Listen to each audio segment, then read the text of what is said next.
حاضرین، حضرات صحابہ کرام رضوانullah علیہم اجمعین حبیب پاک علیہ الصلوۃ والسلام کا ادب کس طریقے سے بجا لاتے تھے، اس کی اور ایک مثال ہے۔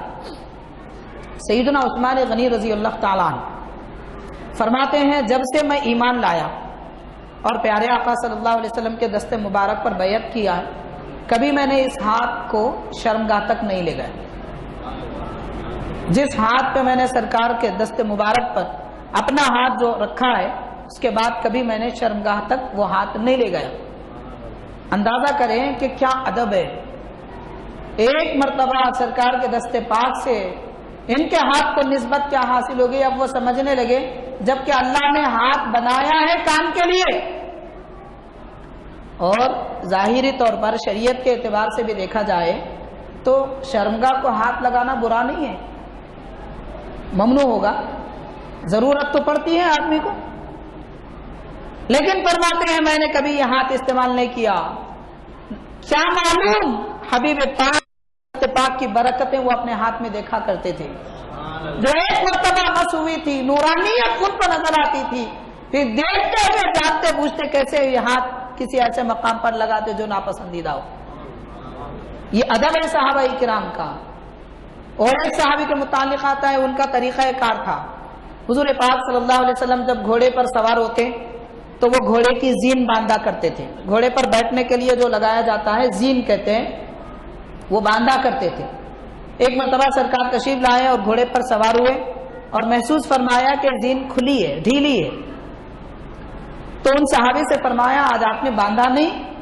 تو عرض کرتے ہیں سرکار وضو نہیں تھا، وضو نہیں تھا، اسی لیے میں نے آپ کی زین کو ہاتھ نہیں لگایا۔ آپ غور کریں، زین جس پر سرکار سوار ہوتے ہیں اس کو بھی بے وضو ہاتھ لگانا صحابہ بے ادبی سمجھتے تھے، کیونکہ ان کے پاس ایمان ایسا چمکتا تھا جیسے سورج چمکتا ہے، اور جن کے دل تاریکیوں میں نجاستوں میں ڈوبے ہوئے ہیں انہیں کیا پتا کہ ادب کیا ہوتا ہے۔ ادب کی اہمیت انسان کے پاس ہوتی ہے، حیوان کے پاس نہیں ہوتی، بلکہ حقیقت میں کہا حیوان بھی حبیب پاک کا ادب کرتے نظر آتے ہیں۔ حیوان پاک علیہ الصلوۃ والسلام کا ادب کرتے نظر آتے ہیں، اور یہ بے ادب لوگ نہیں معلوم خود کو کیا سمجھتے ہیں۔ کیا تم حیوان بھی نہیں ہے؟ حیوان بھی تو حضور پاک صلی اللہ علیہ وسلم کا ادب بجا لاتے ہیں۔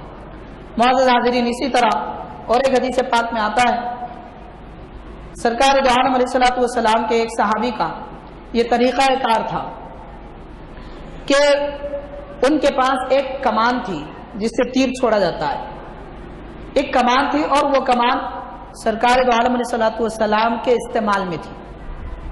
حضور پاک صلی اللہ علیہ وسلم کے تشریف لے جانے کے بعد وہ کمان جب ان کو ملی تو فرماتے ہیں کبھی انہوں نے بے وضو اس کمان کو بھی ہاتھ نہیں لگایا۔ سرکار جس کمان کو اب ظاہر کمان کا مطلب یہ ہوا کہ سرکار دو عالم صلی اللہ علیہ وسلم کی ظاہر حیات طیبہ میں تقریباً 21 لڑائیاں ہوئی، جنگیں ہوئی،